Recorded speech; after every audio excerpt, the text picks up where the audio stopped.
Top quality और consistent performance के लिए सिर्फ सिल्वर पंप नाम याद रखना।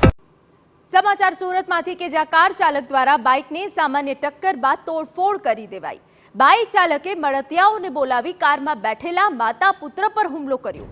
સરા જાહેર કારમાં તોડફોડ કરી। તોડફોડના વિડીયો પણ સામે આવ્યા છે। સુરતના વરાછાની ઈશ્વર કૃપા સોસાયટી નજીકનો બનાવ છે। પોલીસો કોઈ ડર ના હોય તે રીતે લુખ્ખા તત્વો તોડફોડ કરી રહ્યા છે।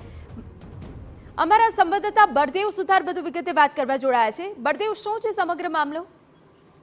સુરત શહેરની વાત કરીએ તો સુરત શહેરની અંદર સતત અલગ અલગ વિસ્તારોની અંદર અસામાજિક ઇસમો અને જે શેરી મોહલ્લાની જે નાકા ઉપર બેસતા લોકોનો જે ત્રાસ છે દિન પ્રતિદિન વધી રહ્યો છે। કારણ કે નાની નાની બાબતોને લઈને મારામારી સુધી લોકોને જે જીવલેણ હુમલો કરવા સુધીની જે ઘટનાઓને અંજામ આપતા હોય છે, ત્યારે વરાછા વિસ્તારની ગત રાત્રિની જે ઘટના સામે આવી છે કે એક જે કાર ચાલકને બાઇક સાથે અથડાતા અચાનક જ જે લોકો હતા તે ટોળું ભેગું થયું હતું અને જે બાઇક ચાલકને જે બોલાચાલી થઈ હતી અને ત્યારબાદ જે બાઇક ચાલકે તેના મિત્રોને બોલાવી અને જે કારની તોડફોડ કરી હતી અને કારની અંદર સવાર માતા પુત્ર ઉપર જીવલેણ હુમલો પણ કર્યો હતો।